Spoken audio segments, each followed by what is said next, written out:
Welcome, dear friend. You have arrived at Lotus of Dharma, a channel devoted to timeless wisdom, Buddhist teachings, and the gentle art of living with presence. If you are seeking clarity in the noise, refuge from the storms of life, or simply a moment of peace, this space is for you. Today, we step into a topic that is both sensitive and powerful. 5 types of people you must avoid, even if they are family. That may sound harsh. After all, aren't we taught to honor our loved ones? To forgive endlessly? To endure in the name of love? Yes, and no. While love is boundless, it is not blind. While compassion is deep, it is not without discernment. There comes a point in life, especially as we age, when peace becomes more valuable than obligation, and where setting boundaries becomes a sacred act of self-respect. Some will agree with this message, having felt the quiet exhaustion of giving too much for too long. Others may resist it, believing that walking away from those we love is a betrayal of virtue. But what if, just what if, protecting your peace is the highest form of wisdom you can offer in this lifetime? That is the question we explore today. Before we begin this important journey, I gently invite you to support this channel. Click like if you believe inner peace is worth protecting. Share this video with someone who may be silently struggling. Subscribe if you'd like more teachings on how to live with clarity, compassion, and freedom. Your support helps us continue offering videos like this, quiet conversations that nourish the soul in a noisy world. Now, take a breath. Let us walk together into the heart of discernment. 1. The emotional manipulator. In this fleeting life, peace is more precious than gold. Yet, we often surrender it to those who know not the sacredness of our presence. An emotional manipulator does not knock gently on your door, they push it open with demands cloaked in guilt, appealing to your compassion as if it were a tool to be used rather than a virtue to be honored. When the phone rings with yet another request, your heart hesitates, not out of love, but out of fear of being seen as unkind. So you say yes, again and again, until your spirit begins to fray. What once was an act of kindness has become a pattern of self-abandonment. The Buddha taught, you yourself must strive. The Buddhas only point the way. In the same manner, one must walk the path of discernment. True compassion does not mean letting others drown you in their seas of irresponsibility. It means recognizing when helping becomes enabling and when love requires a boundary, not another sacrifice. Setting a boundary is not a rejection of the person, it is a gentle refusal of imbalance. It is an act of wisdom, not hostility. If someone repeatedly pulls you into their chaos and calls it connection, it is not Dharma, it is entrapment. The manipulator is often not malicious. They are simply unaware of how their behavior exhausts the energy of others. But awareness begins with you. When you feel your body tighten, your breath shorten, and your mind recoil at the sound of their name, that is the Dharma whispering, be still. This is not your burden to carry. You may say with kindness and clarity, I understand your situation, but right now I must protect my health and inner peace. Let this be your mantra, not of separation, but of sacred self-respect. In the Dhammapada, it is said, though one may conquer 1,000 men in battle, the one who conquers himself is the greatest of warriors. To conquer yourself is to honor your inner knowing when it says, enough. No more. When we stop allowing our energy to be siphoned by those who do not honor it, we open space for relationships that nourish rather than drain. We become like the lotus, rooted in muddy waters, yet untouched by the stain. Protect your peace not with walls, but with wisdom.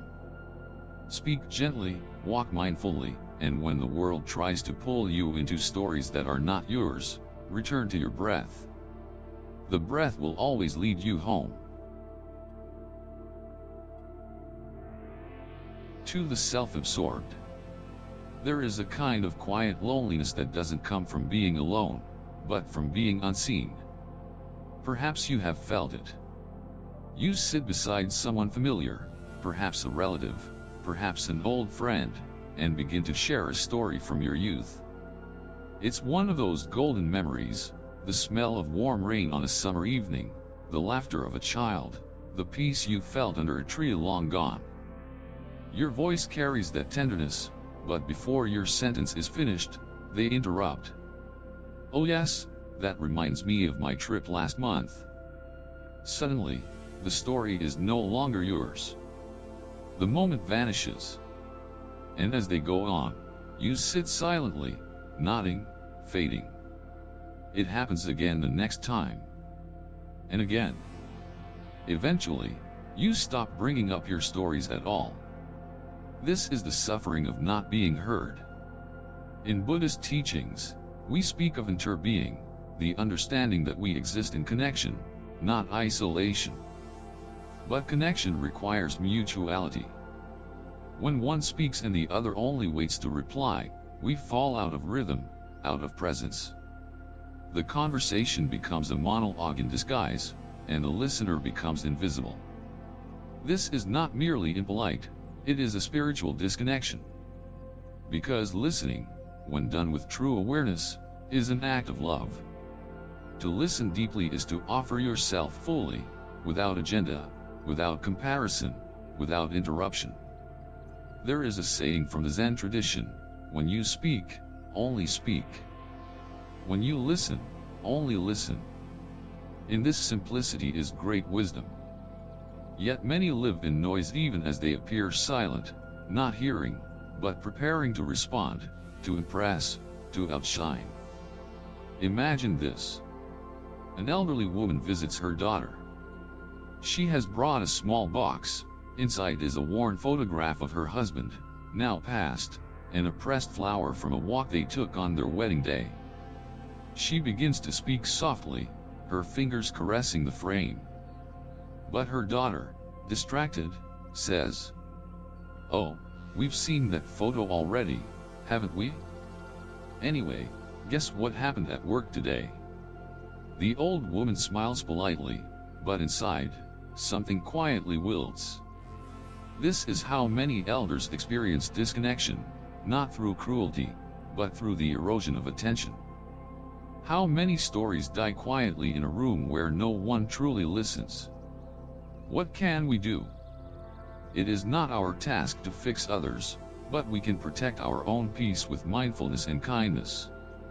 When you find yourself repeatedly interrupted or diminished, you may gently say, "This memory means a lot to me. May I finish before we change the topic?" You are not demanding. You are not judging. You are simply honoring the value of your voice, and inviting the other to return to true presence. In such moments, you model what it means to truly connect. Sometimes, people awaken through our clarity more than through our silence. Let us remember this: you are not a background character in someone else's story. Your life, your wisdom, your presence, they matter. And they deserve to be received with reverence. At this stage in life, you have gathered a lifetime of lessons, not to be stored away like old photos in a drawer, but to be shared, heard, and cherished. If someone cannot offer you the space to be seen, it is not unkind to spend less time with them. Instead, seek out those who respond with warmth, with genuine curiosity, the kind of people who look into your eyes, not past them. Let us build conversations not of echo chambers, but of harmony. Not of noise, but of listening. And may you always remember, in the stillness of being heard, there is healing.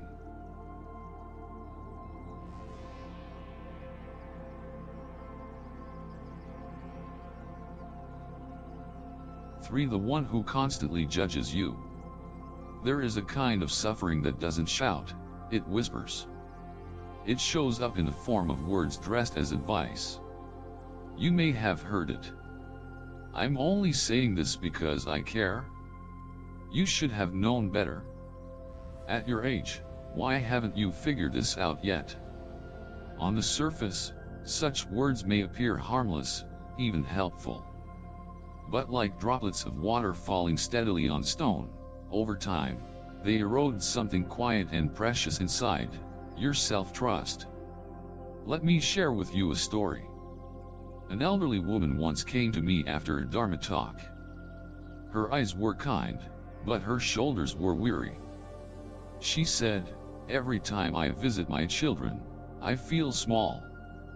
They speak to me as if I have no wisdom left, correcting everything, how I eat, how I speak, even how I sit." She paused, her voice trembling slightly. "They say it's love. But why does it hurt?" This pain is familiar to many. We live, we endure, we learn, yet those who see only with a lens of judgment cannot see the whole picture.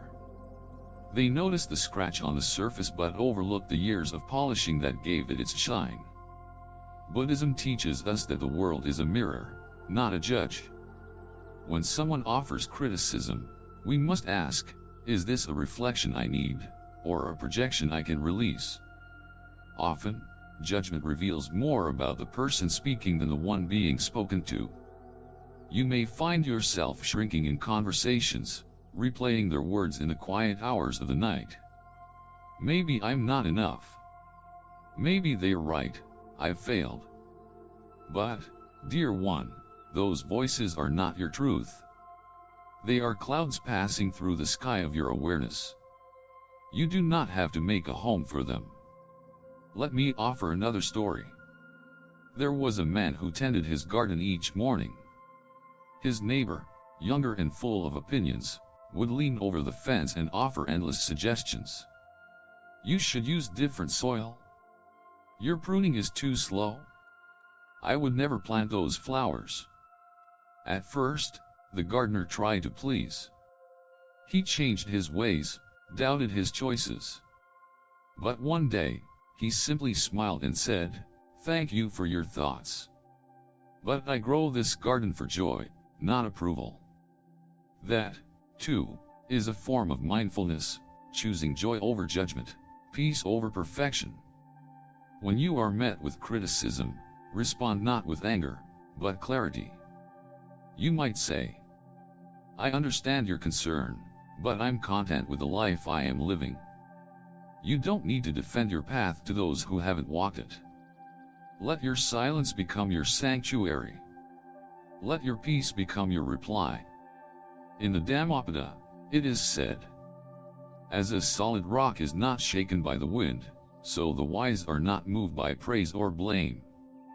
And so, I invite you to reflect. Have you allowed someone else's words to settle in your heart like dust on a still pond? If so, gently breathe it away. Return to stillness. Return to yourself. Your life, with all its flaws and flowering, is sacred. No one else needs to approve of your unfolding, only you. For the one who refuses responsibility. In life, we all extend a hand at some point. We lift others, we support them, and we hope, sincerely, that with our help, they will rise, change, and carry their own weight. But there are some who do not wish to rise. They lean, again and again, not because they are weak, but because they have learned that leaning is easier when someone else is holding them up. At first, it is a small favor. A request, tender in tone. "I just need a little help, only this time." You say yes. Of course. Then it happens again. And again. Not out of emergency, but habit. Like a bucket with a hole, no matter how much water you pour into them, it never fills, only drains. Let me share a story. A woman once shared with me that she had spent years supporting her brother through debts, addictions, and promises of change. She used her retirement savings, gave up her travel plans, and even skipped her own health treatments to help him. But each time he promised to stand on his own, he fell back, not from misfortune, but from refusal to walk. Through tears, she asked, "Is it unkind if I stop helping?" To this, I gently replied, "Compassion is not the same as rescuing. Real compassion is wisdom with a warm heart." Buddhism teaches us the law of karma, that each being must face the results of their own actions to grow in understanding and maturity. When we constantly shield someone from the consequences of their choices, we do not save them, we delay their awakening.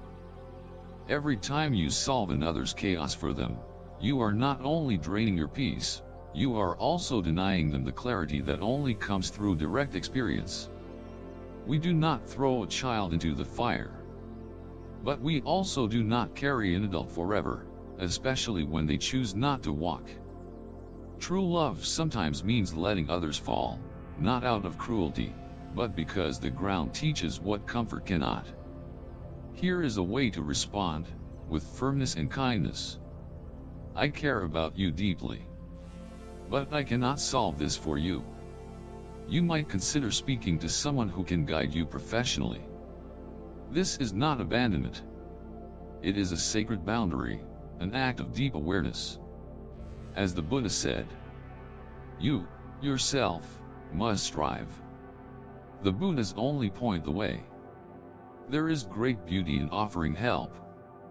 But when help becomes habit, and habit becomes dependency, the act no longer liberates. It entangles. Imagine this. An elder sits beside a small altar, lighting incense in the quiet morning. They no longer rush to answer every cry for help, every chaos sent their way. Instead, they offer prayers, not out of guilt, but out of spacious love. Love that understands, this is not my burden to carry anymore. That elder has not grown cold. They have grown wise. Let us remember. Letting go is not the end of love. It is the beginning of peace. And so, when you feel the pull to fix, to rescue, to carry what is not yours, pause. Ask gently, am I helping them grow? Or am I keeping them small so I feel useful? Only when we free ourselves can we invite others to do the same.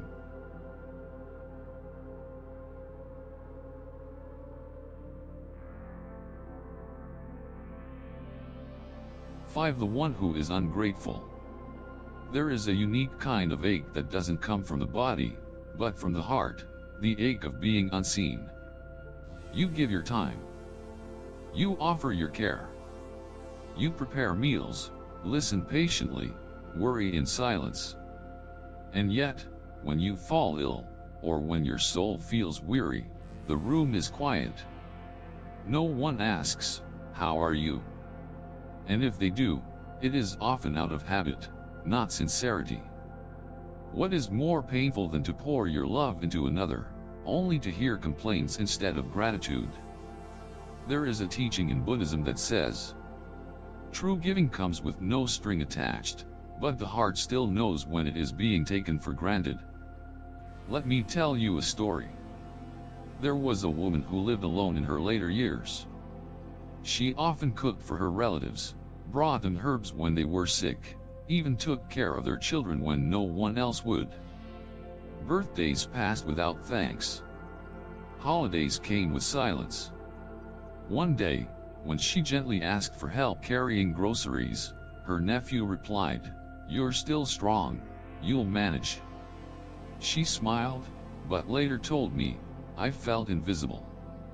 Like I was only useful when I gave, but not worthy when I needed." This is what happens when kindness becomes expected, not appreciated. We are taught to give without attachment. That is true. But the Buddha also taught discernment, to give where your heart is nourished, not exploited. Generosity is a sacred river. But even rivers need to be respected. When someone builds a dam of entitlement, the water grows stagnant. The lesson here is not to stop giving. It is to redirect your giving, toward spaces that reflect the warmth you offer. You might not receive thanks from those who should have offered it. But that doesn't mean your kindness was wasted. It means it is time to plant your compassion in more fertile soil. Imagine this. An elder visits a local orphanage, not with money, but with presence. She reads stories to children. She helps fold blankets. And when she leaves, small hands wave with joy, eyes shining with appreciation. That day, she returns home, tired, yes, but full. Because gratitude is not a payment. It is an echo. And some hearts know how to echo back. So if you find yourself constantly giving to people who never say thank you, or worse, who respond with indifference or criticism, ask yourself, am I being kind? Or am I being depleted? There is a quiet dignity in choosing where your energy flows. Here is a mindful response you may offer to yourself or others. I will always be kind. But I now choose to give where kindness is honored, not assumed. And if you feel guilt, remember, letting go of those who do not value you is not a sign of bitterness. It is a return to balance. The Buddha never taught us to carry ungrateful hearts on our shoulders. He taught us to cultivate compassion, and compassion includes ourselves. So walk gently. Continue to love. But love wisely. A kind heart deserves to bloom where it is seen. There is a saying in the Dharma, when the student is ready, the teacher appears. Sometimes, that teacher is a lesson in pain. Sometimes, it is a quiet voice within saying, enough. Today, we have walked together through the 5 types of people who can cloud your inner sky. The manipulator who pulls on your guilt. The self-absorbed who never truly hear you. The critic who chips away at your confidence. The irresponsible who lean but never rise. And the ungrateful who consume your care without offering thanks. But remember this, your path is your own. You are not selfish for seeking peace. You are not cruel for setting boundaries. You are not wrong for choosing solitude over suffering. Let go not with anger, but with wisdom. Walk away not to punish but to preserve the stillness within you.